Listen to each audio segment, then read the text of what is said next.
नमस्कार. श्री स्वामी समर्थ सर्वांना. तर आपल्या आयुष्यातील अशा काही तोडगे आहेत जे आपल्याला सुख समाधानाने आणि आपल्या आयुष्यात सुख समाधान आणू शकतात. ते म्हणजे ते उपाय मी थोडक्यात तुम्हाला तोडगे सांगत आहे. तर अतिशय सोपे आहे हे. यामुळे जर तुम्ही थोडे जरी तुम्ही याप्रमाणे जर म्हणजे फॉलो केले तर तुम्हाला नक्कीच त्याचा चांगला फायदा भेटेल. तर सर्वात प्रथम आहे की गुरुवारी आणि सणासारख्या ठिकाणी विशिष्ट तिथीला उंबरठ्यावरती जर आपण हळदीचं लेपन केलं किंवा अमावास्या असेल पौर्णिमेला, तर तर आपल्याला चांगल्या प्रमाणे लक्ष्मी प्राप्ती होत असती. निगेटिव्हिटी आपल्या घरामध्ये येत नाही. महिलांनी भांडे घासल्यानंतर लगेच आपल्या रॅकमध्ये लावायचे आहे. इतरत्र सगळीकडे पसारा ठेवायचं नाही. यामुळे लक्ष्मी घरामध्ये येत नाही. नंतर आहे जी व्यक्ती जेवताना नेहमी वरून मीठ मागते किंवा जेवणावरती मीठ टाकते, तर तिला आर्थिक समस्यांना तोंड द्यावे लागते. तर महिलांनी एकादशीच्या दिवशी कधीही केस धुवू नये. जर या दिवशी जर केस धुतल्याने तुमचा उपवास हा निरर्थक ठरत असतो. नंतर आहे की रात्री नखे कापायचे नाही. त्यामुळे आपल्याला आर्थिक व मानसिक त्रास उद्भवू शकतो. तसेच आपल्या दातांनी कधीही नखे कुरतडायचे नाही. यामुळे आपल्याला दारिद्र्यता येत असते. बऱ्याच जणांना सवय असते की बोटा म्हणजे दातामध्ये नखं धरतात आणि ती खातात किंवा ती कुरतडतात. तर त्यानंतर आहे की आपल्या घरामध्ये एकतरी तुळशीचं झाड असावं, ज्याची नित्यनियमाने पंचोपचार आपण पूजा करत जावी. आणि ते झाड म्हणजे थेट आपल्या दारासमोर न ठेवता आपल्या घराच्या उजव्या बाजूला असावे. तसेच उत्तर दिशेला किंवा पूर्व दिशेला तुळशीचं रोप लावणं हे शुभ मानलं जातं. त्यानंतर एका महिलेने दुसऱ्या महिलेला कुंकू कधीही उसणं द्यायचं नाही किंवा दिलेलं कुंकू पुन्हा परत कधी घ्यायचं नाही.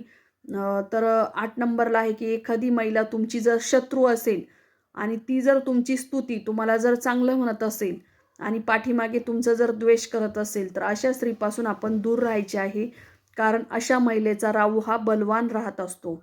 नंतर आहे की आपल्या कपड्यांना छिद्र पडणे किंवा लवकर फाटणे, चपला आपल्या उजव्या बाजूने लवकर झिजणे घरामध्ये वाईट दिवस येण्याचे संकेत असतात. त्यामुळे कधीही फाटलेले कपडे अंगावरती घालायचे नसतात. नंतर अंघोळीनंतर आपल्या सर्व अंगाला तेल लावायचे. त्यामुळे आपली दारिद्र्यता जी आहे तर ती दूर होत असते. नंतर आपण भाकरी केल्यानंतर किंवा चपाती केल्यानंतर तो जो तवा आहे तर तो टांगलेला ठेवायचा आहे. कधीही तो म्हणजेच तो उभा करून ठेवायचा. तो उलटा कधीही ठेवू नये. दररोज संध्याकाळी घरात कापूर व 2 लवंग, 1 वेलची ही आपण ज्यावेळेस दिवा लावतो त्यावेळेस त्या दिव्यामध्ये टाकायचा आहे आणि तो जाळायचा आहे.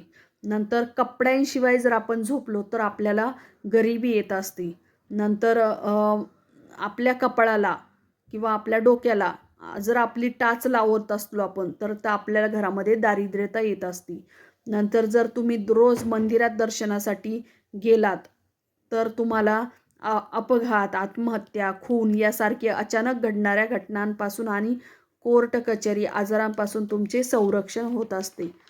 त्यानंतर आहे की रात्री जर झोप येत नसेल तुम्हाला तर तुम्ही हा मंत्र म्हणा.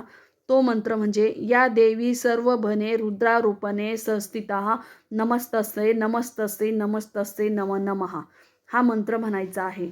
नंतर आपण कधीही घरातून बाहेर पडताना आपल्या घरातील एखादी व्यक्ती जर झाडत असेल तर त्यावेळेस पडायचं नाही किंवा एखादी व्यक्ती बाहेर जात असेल तर घरातल्या व्यक्तीने तिथे झाडायचं नाही. म्हणजे आपला कचरा बाहेर काढायचा नाही. नंतर मनी प्लॅन्टचे झाड आपल्या घराच्या अगदी समोर लावू नये किंवा ते शक्यतो घरामध्ये लावायचंच नाही. यामुळे आपल्या घरामध्ये लक्ष्मी नांदत नाही किंवा अनेक कामामध्ये आपल्याला अडथळे येत असतात. नंतर मुख्य दाराजवळ कधीही चपलांचा ढीग ठेवायचा नाही किंवा अगदी दारात चप्पल सोडायची नसती. यामुळे निगेटिव्हिटी घरात येत असते. तसेच गुरुवारच्या दिवशी तुमच्या तुळशीला आपल्याला दूध अर्पण करायचे आहे. यामुळे घरात लक्ष्मीची प्राप्ती होत असते.